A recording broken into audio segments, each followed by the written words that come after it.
Senhor, queremos uma nova visão de Cristo reine. Dá-nos nova visão, amplia nossa visão do Senhor Jesus, ó Pai. Queremos enxergar as facetas de Cristo. O Cristo multifacético seja conhecido, o Cristo multiforme, o Cristo que habita no reino interior do nosso espírito seja conhecido. Venha uma nova visão de Cristo. Igreja, clame e diga: venha uma nova visão de Cristo. Queremos uma visão de Cristo revolucionária, grandiosa, porque o Senhor é grandioso. A nossa visão seja grandiosa. Tira as escamas dos nossos olhos. Digam comigo: Senhor, dá-me olhos para ver, ouvidos para ouvir, coração para entender. Abre o meu entendimento, abre o nosso espírito para recebermos uma nova visão de Cristo, sempre renovada, sempre crescente no poder do Espírito Santo. Em nome de Jesus, amém. Amém. Tudo o que não procede de Cristo seja repreendido hoje, agora, amanhã e sempre. O sangue do Cordeiro cubra os nossos ouvidos espirituais. O Senhor cubra o nosso entendimento e a sua palavra cresça e se multiplique neste lugar. Que a palavra de Deus cresça na sua vida, cresça em nossas vidas cada vez mais. Cada vez mais. Atos capítulo 26.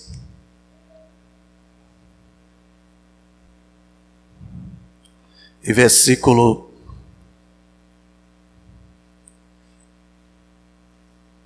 18, Atos 26, 18, em nome de Jesus.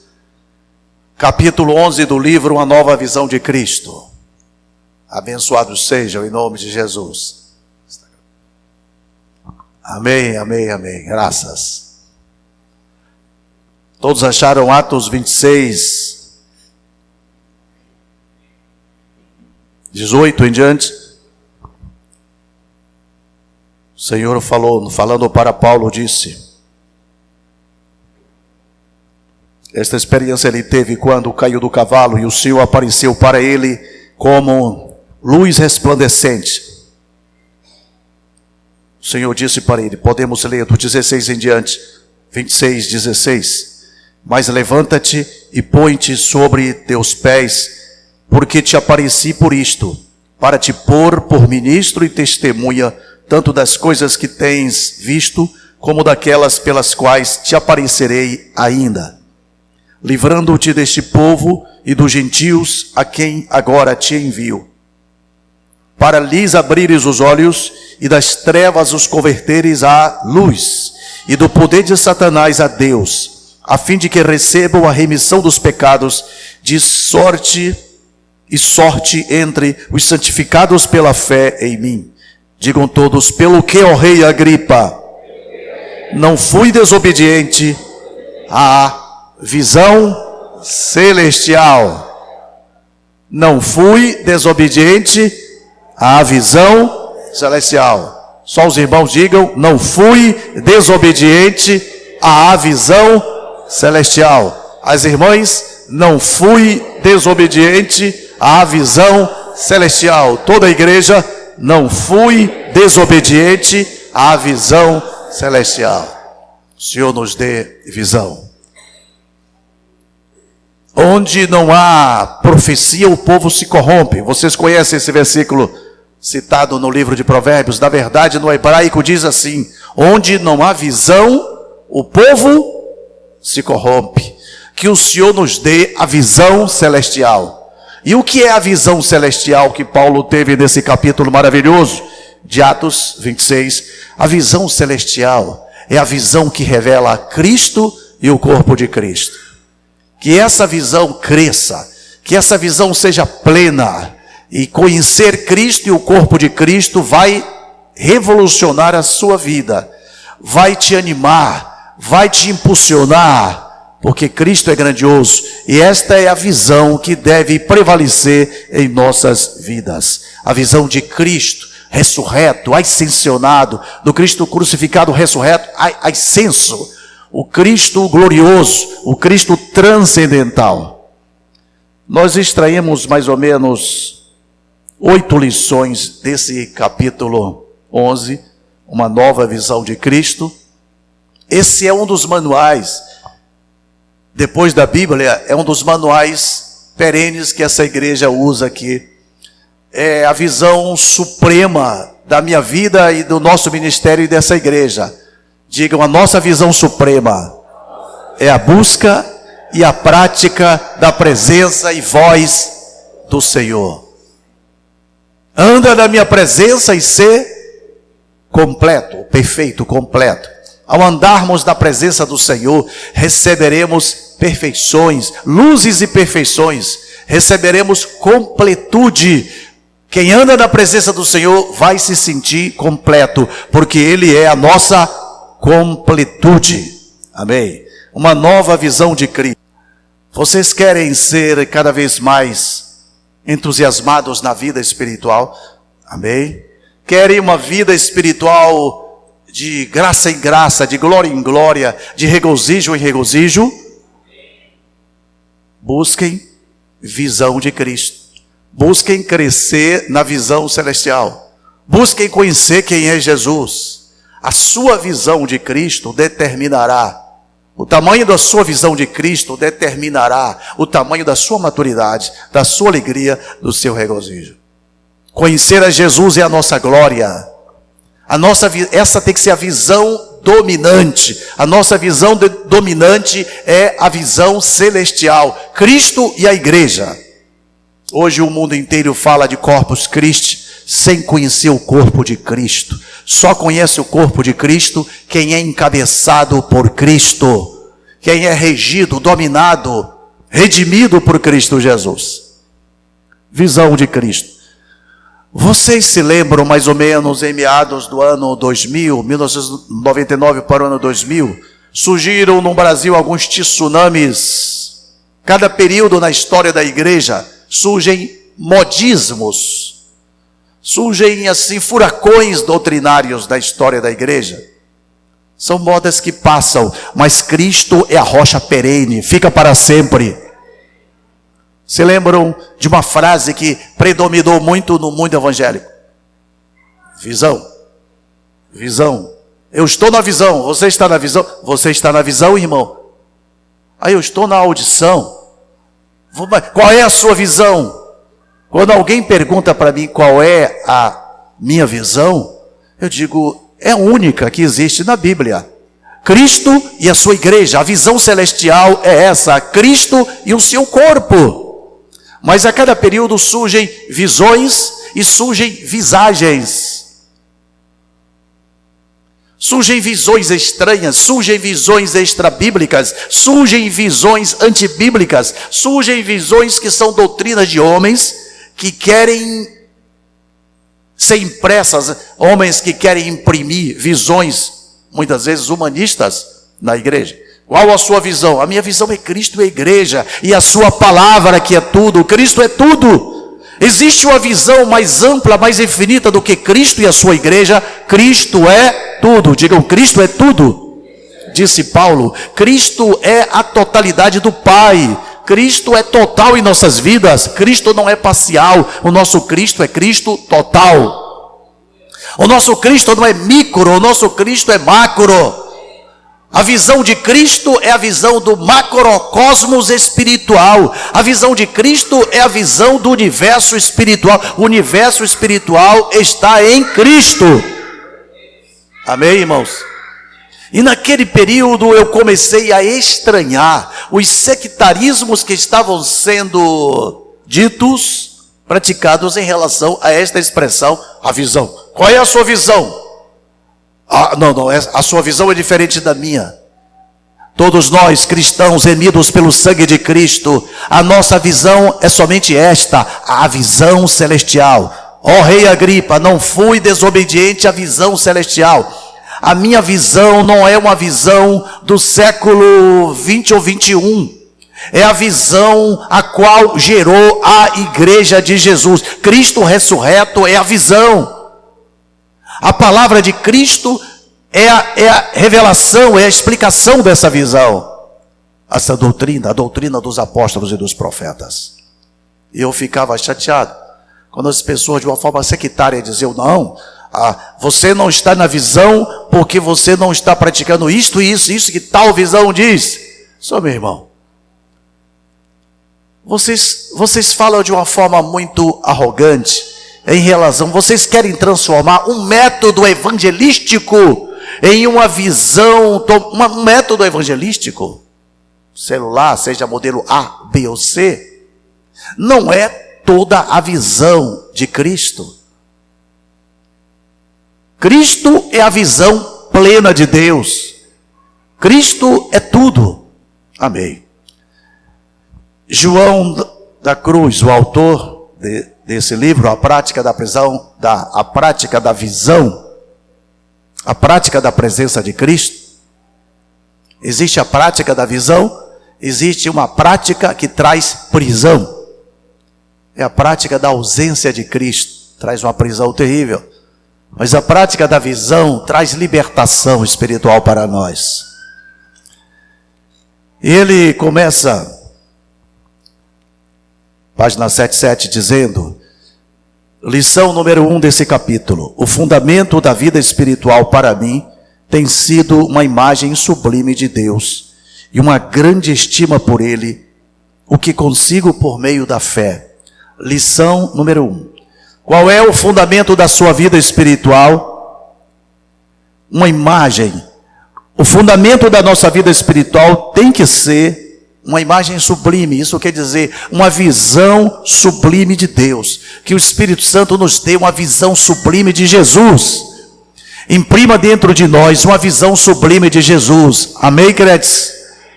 Diga assim: imprime em mim, ó Espírito Santo, uma visão sublime de Cristo Jesus.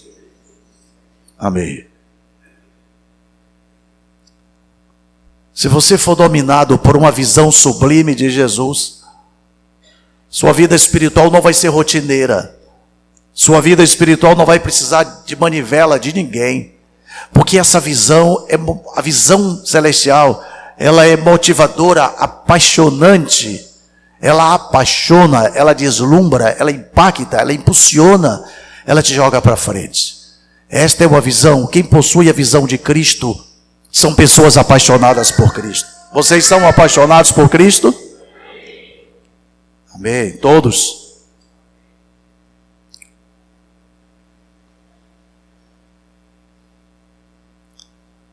Amém. Como é que se pratica essa visão da presença de Deus? Quando a presença de Deus ocupa 100% dos nossos pensamentos, quando pensamos em Deus, sempre, ininterruptamente, estamos praticando a presença dEle, quando pensamos nele, quando estamos ligados a Ele, espiritualmente, a nossa mente e o nosso coração. Lição número 2. Se por vezes não pensei em Deus por um tempo considerável, não fico inquieto por isso.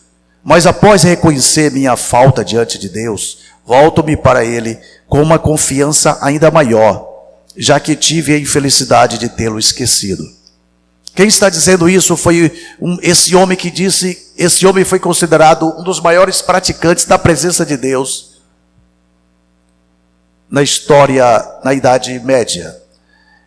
E ele mesmo, ele disse que nessa prática da presença de Deus, havia momentos em que, por um período de tempo, às vezes nas lutas do cotidiano, você para de pensar em Deus por algum momento. Você fica tão envolvido no que está fazendo que para de pensar em Deus. Mas ele retornava. Praticar a presença de Deus, sempre retornar para Deus. Você retorna, volta a pensar nele. Seus pensamentos são dominados, sua mente é dominada por pensamentos divinos. E aí então, a prática continua. A prática é uma prática que deve ser ininterrupta. E se por alguma razão ela foi interrompida, você volta sempre e sempre e sempre com a graça de Jesus. Amém, irmãos? Nas lutas do cotidiano, às vezes ficamos tão atarefados. Agora eu garanto para vocês que vai chegar um momento na vida de um fiel praticante da presença do Senhor, que você irá sempre, seus pensamentos sempre estarão ligados nele e com ele. Quanto mais a sua mente for renovada, mais você pensará no Senhor ininterruptamente. Amém? Você não vai se desligar dele por nada, por mais atividades que tenhamos. Em nome de Jesus. Lição número 3. A simples confiança que depositamos em Deus é algo que o honra muito e faz com que suas maravilhosas graças sejam derramadas. Amém. Querem ver as maravilhosas graças derramadas na vida de vocês? Como? Digam confiança. Confiança é a chave. A simples confiança que você deposita nele, essa confiança tem o poder de honrá-lo. E o honra muito. E faz com que suas maravilhosas graças sejam derramadas. Que a nossa confiança nele seja plena e total. Abençoada seja a igreja para confiar no Senhor. Confia no Senhor de todo o teu coração. E não te estribes no teu próprio entendimento. Reconhece-o em todos os teus caminhos, e as tuas veredas serão aplanadas, serão transformadas. Confiança no Senhor. O profeta Isaías dizia que confiava em Deus, mesmo no escuro, mesmo quando estava tudo em trevas, sem nenhuma luz. Ele confiava no Senhor e avançava. E a luz sempre vai aparecer no fim do túnel. A luz sempre vai aparecer. Para aqueles que confiam no Senhor, a luz sempre vai aparecer. E as graças maravilhosas serão derramadas. As graças maravilhosas sejam derramadas na vida de todos vocês, na vida dessa igreja, dos nossos descendentes, filhos, netos, bisnetos e tataranetos. Que as graças sejam derramadas. Confiança em Deus. Precisamos confiar em Deus mais do que nunca em nossas vidas. Uma confiança total no Senhor. Amém? Tem um livro do Brennan Manning chamado Confiança Cega. Recomendo a leitura desse livro. Foi impactante para mim. Confiança cega.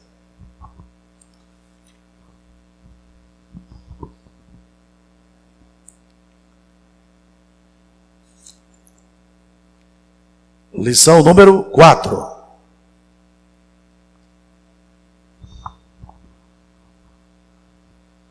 Oh Deus. Alô, irmãos, estão presentes? Digam aleluia. Glórias. Ah, parece que jantaram hoje, hein? Nesse feriado abençoado. Estão presentes aqui, não estão?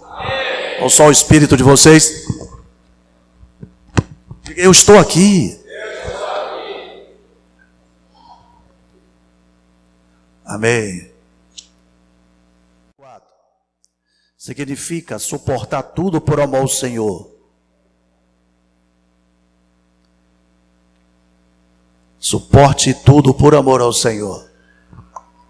Inclusive as provas. Lição número 5. Quantos de vocês aqui se estressam nas atividades trabalhistas? Quantos de vocês perdem a calma, perdem a paciência quando estão envolvidos nas lutas do cotidiano? É aquele chefe maligno. Empresas injustas, chefes injustos, malignos, corruptos. E você é um santo do Altíssimo. E o seu chefe é um filho das trevas. Quantas lutas. nesse mundo chamado secular. Mas essa lição é preciosa. Frequentemente tenho experimentado o auxílio imediato da graça divina em todas as ocasiões, quando tenho um trabalho a fazer. Não penso nele antes do tempo. Chegado o momento em que o trabalho deve ser feito, vejo em Deus tão claramente quanto em um espelho tudo o que necessito para fazê-lo. Quando um trabalho externo impede-me de pensar em Deus por um tempo, uma nova lembrança que vem dele envolve a minha alma, deixando-me tão extasiado e entusiasmado que fica difícil por vezes conter-me. Alô? Deu para entender isto, irmãos?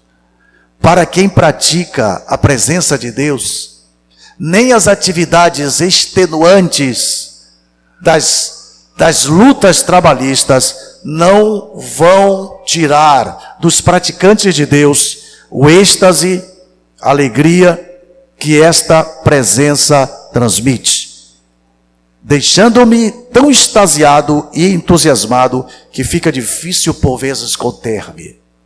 Chamou a minha atenção aqui essa palavra bendita, sabe por quê, irmãos?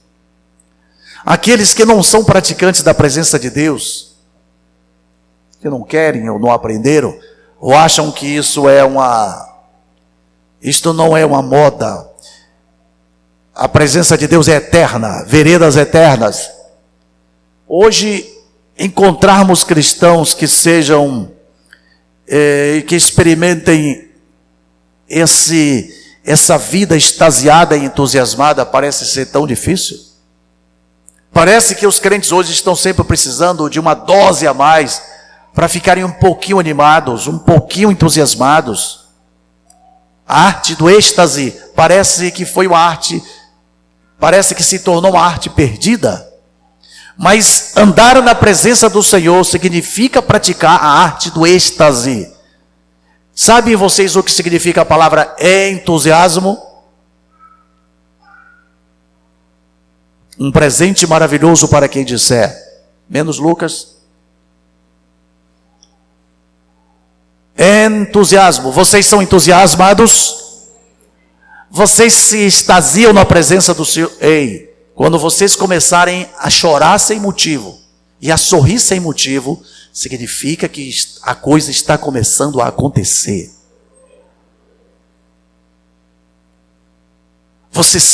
Os eflúvios da presença de Deus, as emanações da presença de Deus.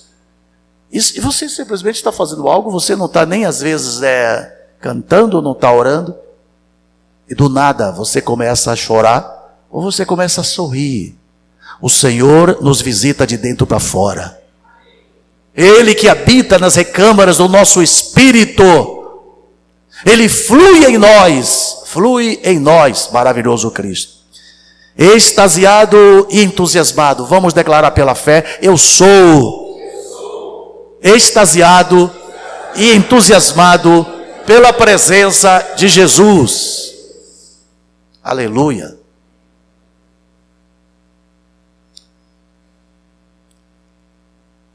É por isso que algumas pessoas dizem assim, olha, aquele crente está ficando pinel. Ele estava ali falando sozinho, sorrindo sozinho.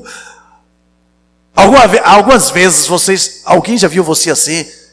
Eles pensam que estamos falando sozinho, estamos falando com o Rei da vida. Rapaz, você bem que me disseram, esse negócio de fanatismo endoida. Você estava ali sorrindo, eu vi você sorrindo sozinho e falando sozinho. Não, eu estava orando. Sim, mas você estava gargalhando, por quê? Eu estava alegre com o Senhor. A alegria do Senhor é a minha força, entusiasmado, extasiado, êxtase. A palavra entusiasmado, a raiz etimológica dessa palavra, entusiasmado, a raiz etimológica, enteos, vem do latim, enteos. Entusiasmado significa em Deus. Diga, eu estou em Deus.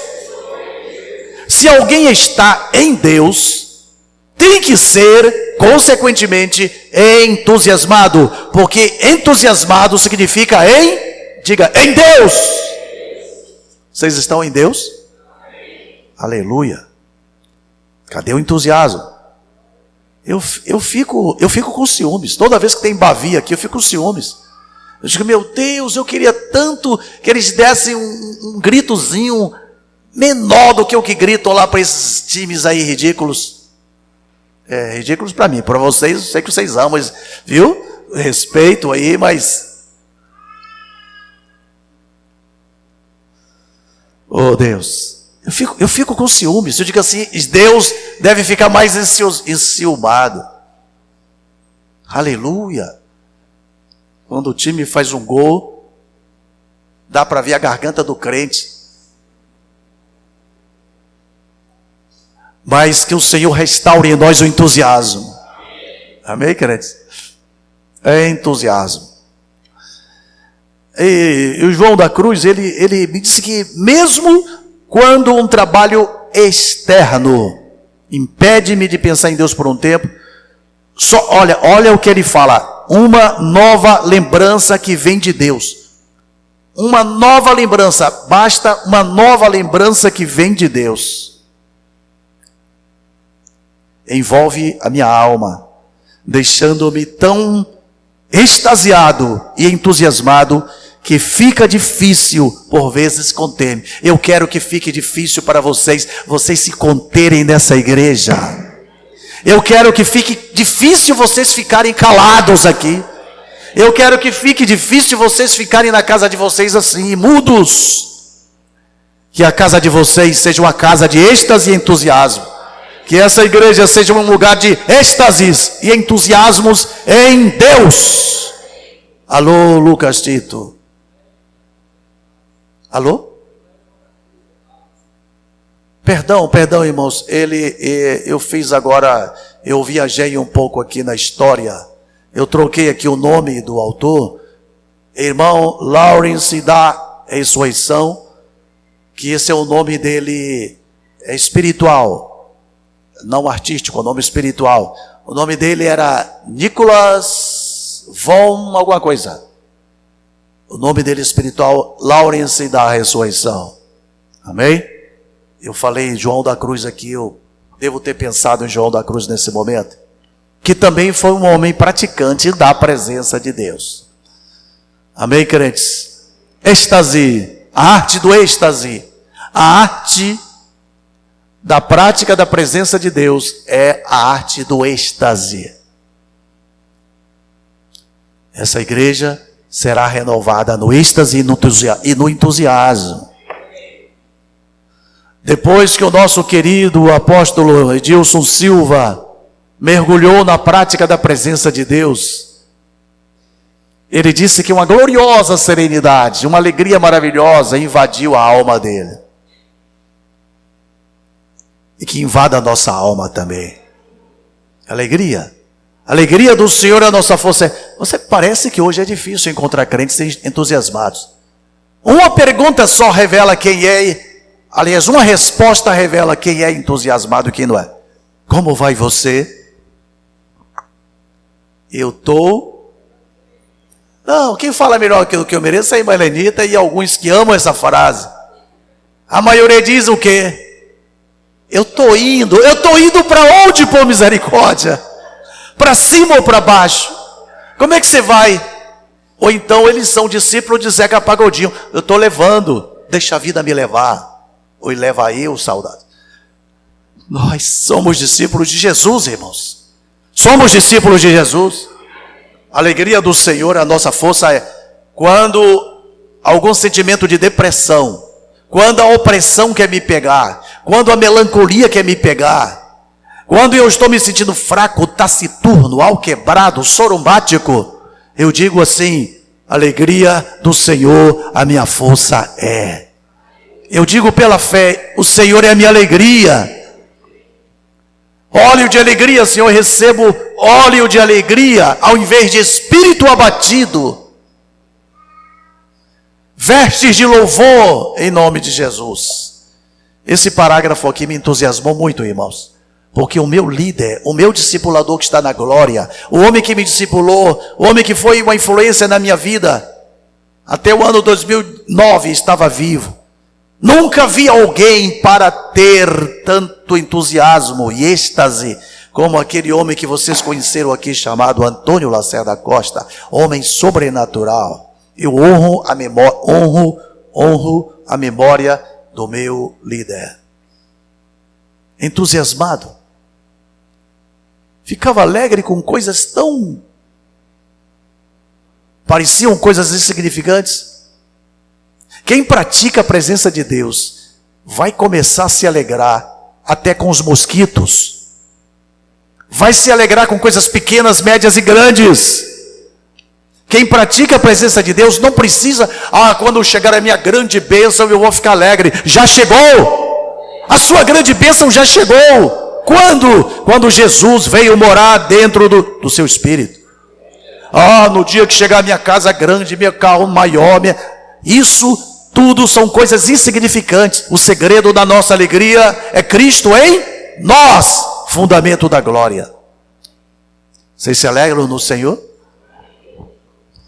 Oh meu Deus, entusiasmo. Entusiasmo, gosto dessa palavra.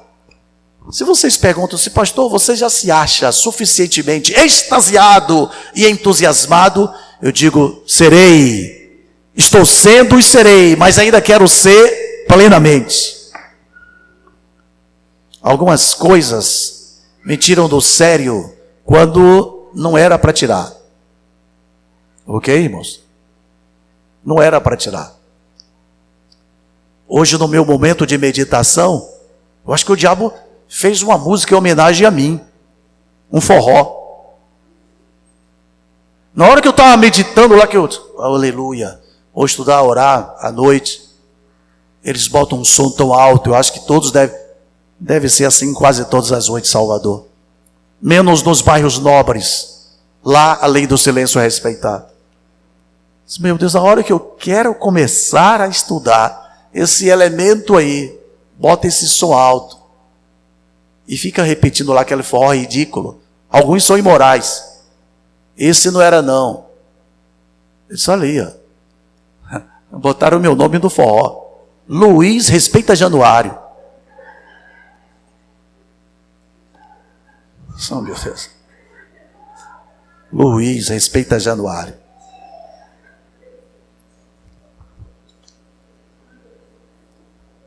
Deixa para lá. Ainda bem que vai passar para a semana essa festa de São João. Não gosto. Poluição, fumaça, bombas, os cachorros gritam, não latem. Cada bomba que dá, os cachorros, não gosto. Coitada de Lani, coitada. A rinite vem com essas bombas. Mas chegará um momento que nada tirará o nosso entusiasmo e o nosso êxtase. A nossa alegria tem que ser, digam, alegria extracircunstancial. Palavra grande, bonita essa. Palavra bonita. Extracircunstancial. Quer dizer, além das circunstâncias. Marido, cadê o dinheiro da feira? Hoje eu não tenho.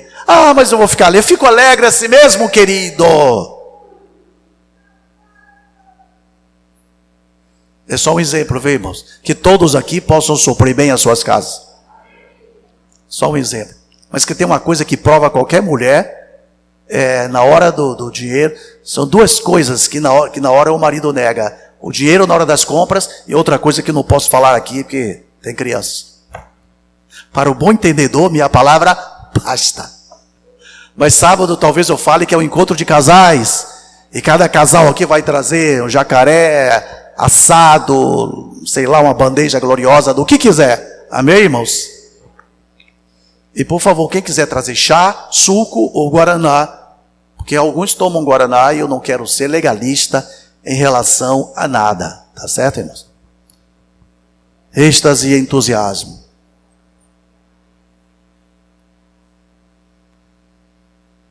De madrugada, no templo da Igreja Batista de Ubaíra. Alô, irmão de Ubaíra. Um abraço para a Igreja Batista de Ubaíra, se estiverem me ouvindo. Aí pelo YouTube. Essa mensagem vai ser colocada no YouTube. No templo aí, na área central de Ubaíra, Lacerda acordava às madrugadas sozinho para abrir o templo e ia praticar a presença de Jesus. Se estivesse chovendo ou não. Se estivesse chovendo, pegava o guarda-chuva. 3 da manhã, abria o templo e ia orar.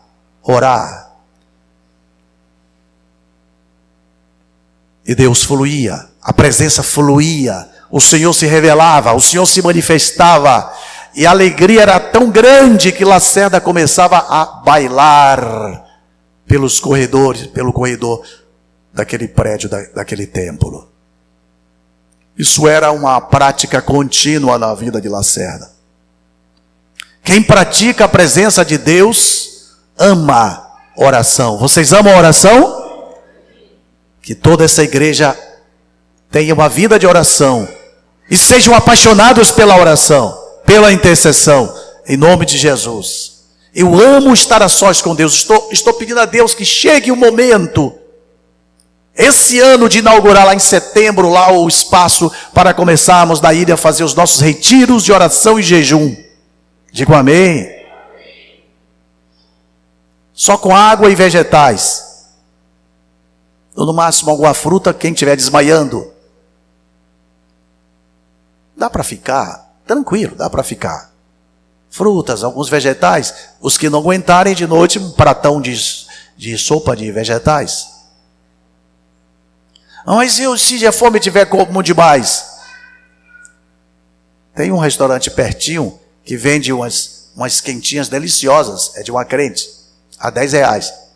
Para você não desmaiar, coma uma quentinha. Sem legalismo. O jejum é uma conquista paulatina. Chega um momento em que você aguenta, suporta. Se o seu corpo for treinado, você vai suportar a jejuar 7 dias, 14, 21 dias só com água. Digo amém? Pensem nisso. Amém, amém. Eu já me perdi se estou na lição 5 ou 6, agora ponto 5. O ponto 5 é maravilhoso. Ponto 6, o ponto 6 fala da união com Deus. União com Deus.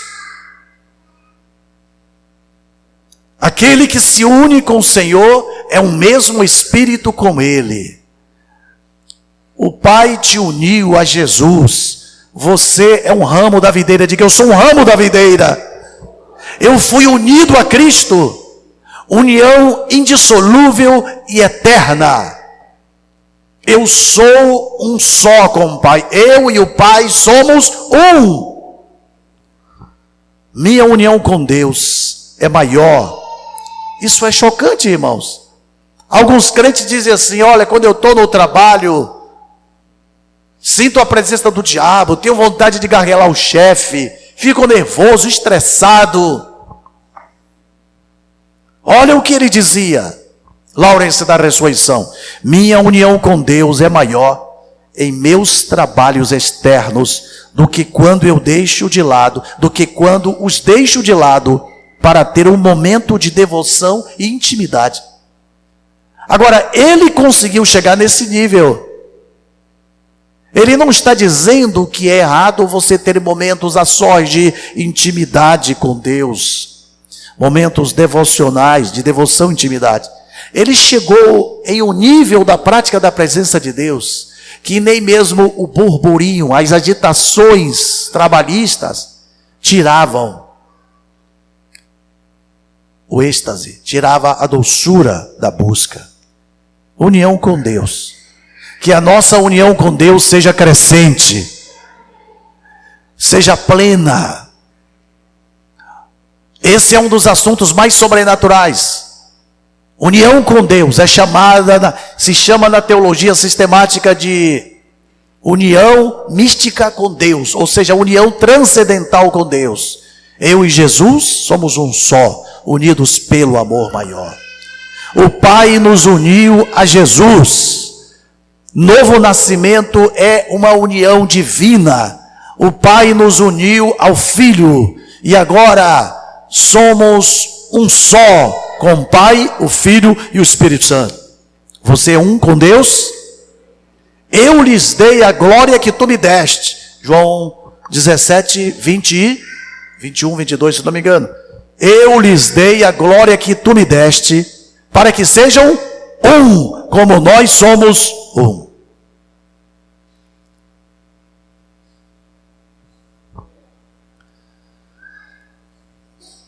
Amém. Lição número 7. Ele me dará forças para suportar todo o mal que permitir vir a mim. Portanto, nada temo e não tenho razão alguma para conversar com outra pessoa sobre a minha condição. Quando conversava com outros sobre a minha situação, eu sempre ficava mais perplexo. Uma explicação aqui, ele não está dizendo que não devemos conversar com as pessoas sobre as nossas condições. Ele está falando de uma experiência dele. Isso aqui não é uma doutrina, isso aqui é uma experiência que ele estamos falando de um homem que galgou níveis elevadíssimos. Esse homem já não precisava mais, já não era mais um homem almático. As pessoas almáticas, quando passam uma prova, querem levar 10 horas falando daquelas provas, falando dos problemas, desabafando. Ele já encontrava contentamento pleno em Jesus. Ele já não tinha essa necessidade almática de estar falando com todas as pessoas sobre suas situações, sobre a sua condição. Mas ele falava, para os mais íntimos ele falava. E no livro ele mandava cartas, ele falava para alguns: ei, a nossa condição devemos falar para todos ou para alguns? Falem, irmãos, eu já sofri tanto por falar das minhas condições, das minhas lutas ou problemas, com pessoas que não eram merecedoras da minha confiança. Não falem dos seus problemas para todos. Falem para aqueles que têm maturidade para ouvir a sua condição. Amém? Lição número 7, 8. A perfeita submissão a Deus é o caminho certo para o céu. Um caminho no qual sempre tive luz suficiente para guiar os meus passos. Vocês querem ter luz suficiente guiando os passos de vocês? Como se consegue isso? Perfeita submissão. A perfeita submissão traz luz para o nosso caminhar espiritual. Abençoada seja a igreja com perfeita submissão. É uma luz crescente, em nome de Jesus. Número 8, 9. Obrigado.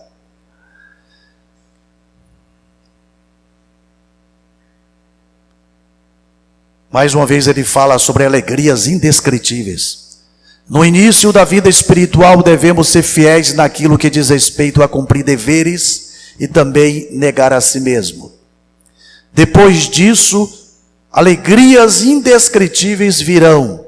Quando surgem dificuldades, precisamos recorrer a Jesus Cristo e pedir sua graça. Com isso, tudo fica fácil.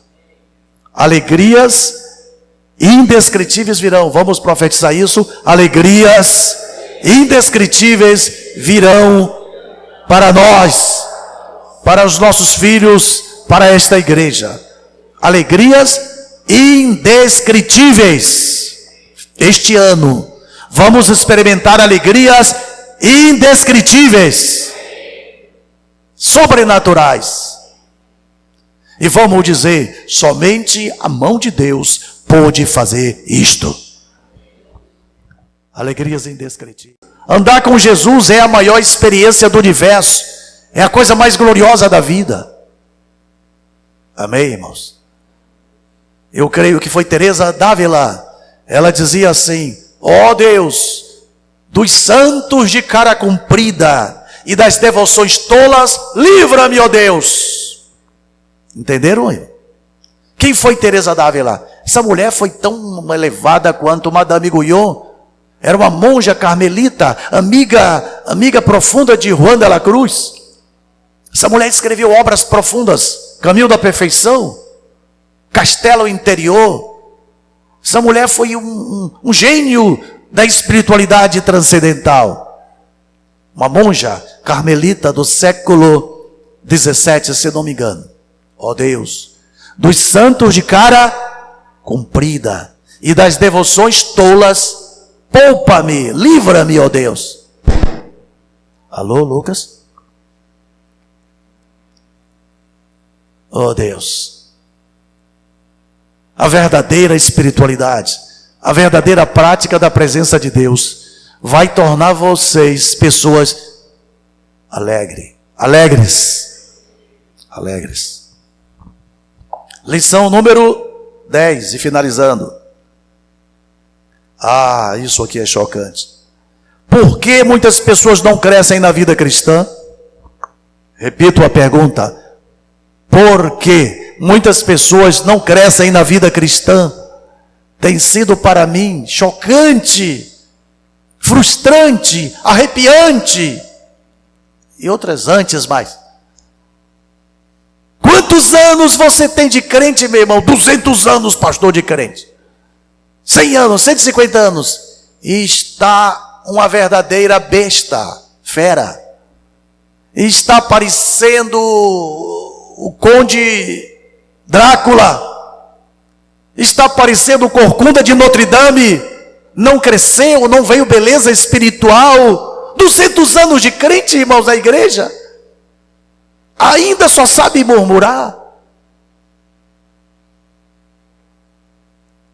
Já conheceram pessoas que nunca crescem na vida cristã? Alô? Sim ou não? Amargas, nunca agradecem por nada. Murmuram da hora que acordam, a hora que vão dormir. Mas que sol, esse dia o sol está demais. Como? O sol está lindo, resplandecendo, o céu azul, aleluia. E se está chovendo, amém. Há tempo de chover e tempo de não chover. Pessoas amargas não crescem. É patológico não crescer em Cristo. É anormal não crescer em Cristo. O normal é que cresçamos em Cristo até atingirmos a plenitude do varão perfeito que é Jesus. Muitas pessoas não crescem na vida cristã porque apegam-se a penitências e a exercícios específicos, ao mesmo tempo em que negligenciam o amor de Deus. E o amor de Deus é o nosso alvo. Amém, crentes? Você devia dar um pulo aqui para voar. Eu vou voar, não só no arrebatamento, antes do arrebatamento. Muitos não crescem na vida cristã porque são penitentes, são carolas, são beatos e beatas, gospel. São pessoas que se apegam a certos exercícios específicos num sentido negativo. Mas a negligência ao amor de Deus e não ter o amor de Deus como nosso alvo é o maior impedimento ao crescimento espiritual. Que o amor de Deus nos domine. Diga que o amor de Deus seja o meu alvo, o nosso alvo, em nome de Jesus. Que o Senhor nos livre, o Senhor repreenda toda a negligência do amor. O Senhor nos livre de negligenciarmos o amor de Deus. O amor de Deus seja pleno sobre nós. Amar a Jesus fará você crescer em Jesus. Vocês amam Jesus? Amar a Jesus fará você obedecer a Jesus sem nenhum esforço. O amor é propulsor, o amor gera obediência, o amor gera pureza. Quem ama obedece, quem ama busca agradar o ser amado. Sim ou não? O amor de Deus é o nosso alvo. As pessoas que não crescem espiritualmente são as pessoas que negligenciam o amor de Cristo. Lacerda sempre me disse isso. Olha, a chave das mais profundas revelações, a chave para ser um gigante espiritual, a chave para abrir os tesouros dos mistérios e das revelações é o amor de Jesus e amor a Jesus. Amam a Jesus? Amam a Jesus? Diga, eu te amo, Jesus. Vocês oram dizendo isso para Jesus? Ou a sua oração é aquela oração do beato e da beata? Senhor, nosso Deus, nosso Pai, eu não aguento mais, ai, ai, ai, ui, ui, ui, ó vida, ó céus, ó dor. Comecem orando, expressando amor e gratidão, pelo que tem e pelo que não tem. Davi dizia, eu te amo, ó Senhor, força minha. Algumas pessoas pensam que só estarão orando se estiverem com a lista de supermercado na mão. A lista de supermercado. Abençoa, Senhor, primeiro a mim, depois lá aqueles crentes da igreja. Abençoa a mim, minha esposa, meu marido, meu filho, meu gato, meu cachorro. E agora, se o senhor quiser abençoar, abençoa aqueles crentes da igreja. Se bem que tem uns lá chato, que se o senhor puder dar um cascudo neles, ao invés de abençoar, quer que eu dê a lista daqueles que o senhor não deve abençoar? Olha, Senhor, tem uns crentes lá, eu acho que eles não gostam muito de mim, não. Irmão, tem crente que entrega o irmão dele a Deus. Tem crente que faz fofoca do irmão para Deus. Senhor, o senhor está vendo como aquela tua serva está me tratando? Aquele teu... Oh, meu Deus, eu não aguento mais, Senhor. Sou tão bondoso, tão bondosa. Tu sabes, ó Deus, tu sabes. E usamos palavras poéticas e românticas para fazermos orações falsas. Tu sabes, Senhor, tu sabes como a tua serva tem sido perseguida. Olha o tamanho dos meus sofrimentos. Mas que tamanho? Não está suportando um mosquito. Alegrias indescritíveis virão. Eu quero ser alguém que vive experimentando a alegria indescritível. Repita isso. Eu quero ser alguém que vive experimentando alegrias indescritíveis. É aquilo que Pedro falou.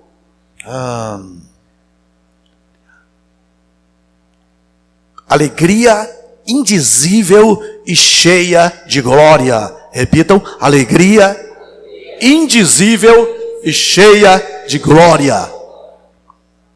Quem pratica a presença de Deus adequadamente experimentará alegria indizível e cheia de glória.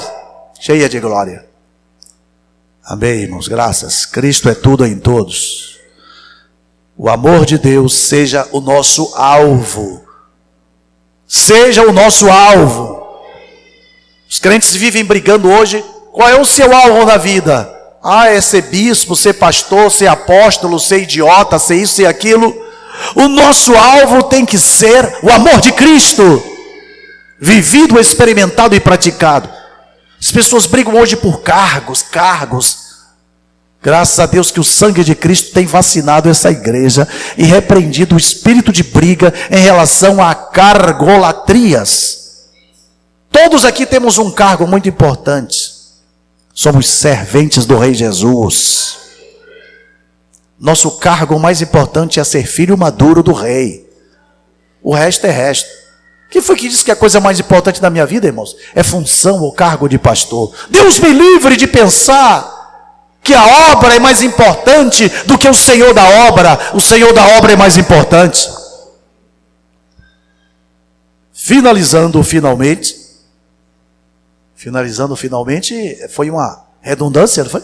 Corta a redundância gramatical. Para o povo do YouTube, eles falam muito aí, vão dizer assim, pastor, ela veio lá da roça de Nazaré das Farinhas. Mas lá é terra boa, viu, povo do YouTube? Cuidado com a fofoca. Eu nunca vi tanta gente fofoqueira na internet como se vê por aí afora, não é?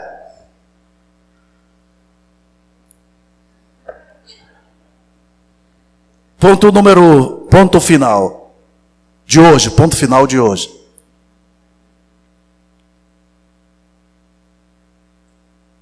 Não precisamos de arte nem de ciência para irmos até Deus. Tudo de que precisamos é um coração firmemente determinado a não dedicar-se a outra coisa que não seja a Ele, por amor a Ele, e tão somente amá-lo. Amém. Essa é a lição 10ª ou 11ª? 11ª, quem estava aí contando, porque eu perdi as contas. Fantástico.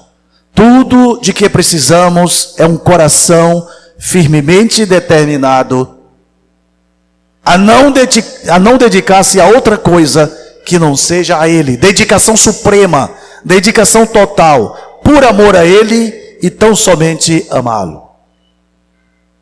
Vocês entenderam, crentes? Entenderam?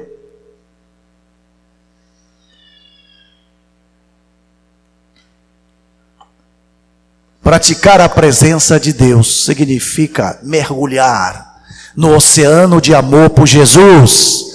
Gostam de mergulhar? Mergulhemos no oceano de amor por Jesus e a Jesus. Querem encontrar o Rei do amor?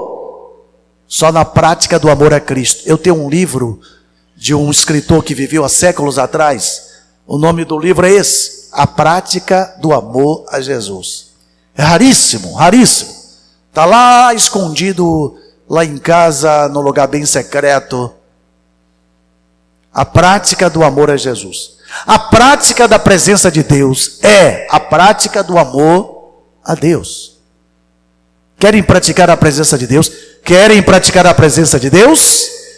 Busquem amá-lo com amor sobrenatural. E você vai ser plenamente feliz na face da terra. Não há alegrias nesta vida, verdadeiras e legítimas, se não amarmos o Rei Jesus. Você pode ter mansões espalhadas no mundo afora. Não vai ter a verdadeira felicidade, o verdadeiro êxtase, alegria extracircunstancial. O amor a Cristo é supremo. Por que tantos crentes jururus? Conhece essa palavra jururus? Veio lá do meu vocabulário, agora lá do interior.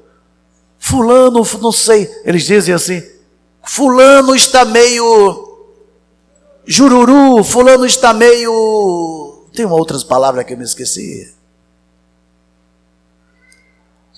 Como é, irmão? Emburrado, enfesado, xoxo. O que mais? Eu gosto daquelas linguagens lá do caipirês. O caipirês, que eu não me esqueci. Não nego as minhas origens rurícolas. Já rurícolas? Zona rural? Rurícolas? Existe essa palavra? Rurícolas. Se não existe, estou criando agora uma nova palavra. Rurícolas. Eu morei em sítio lá no interior. Não nego as minhas origens, as minhas raízes. Falando, está meio xoxo, está murcho. Irmãos, acreditem. Aqui na igreja tem pessoas que precisam deixar o estado de xoxidão, tá xoxo, estado de xoxidão espiritual. Murchidão espiritual. O vento de amor por Jesus, êxtase, alegria. Jesus está vivo. Praticar a presença dele esteja consciente que ele está mais perto de você do que o ar que você respira. Ele não está lá a milhões de anos-luz de distância no trono do universo. Ele está no trono do universo e está no trono do nosso ser, do nosso coração. Deus está perto. Ele é o Deus de perto e é o Deus de longe. Para os quebrantados, ele é o Deus de perto. Para os rebeldes, ele é Deus de longe. Não vão sentir Deus perto. Oh, meu Deus. Esse é um caminho sobrenatural, a prática da presença de Deus. Sentem mais prazer quando estão falando com Jesus ou quando estão no WhatsApp? Agora mesmo no caminho de novo, eu disse, meu Deus, Augusto estava me trazendo, disse, olha, mas um forró com WhatsApp. Não sei o que lá, menina, deixa o WhatsApp, vem pro papai, sei lá o que. Irmãos, acreditem, irmãos. Nada contra o WhatsApp, mas dá mais tempo a Jesus do que o WhatsApp. Digam amém. Nada contra a internet, a pesquisar. Nada contra a vida social, nada contra interagir uns com os outros.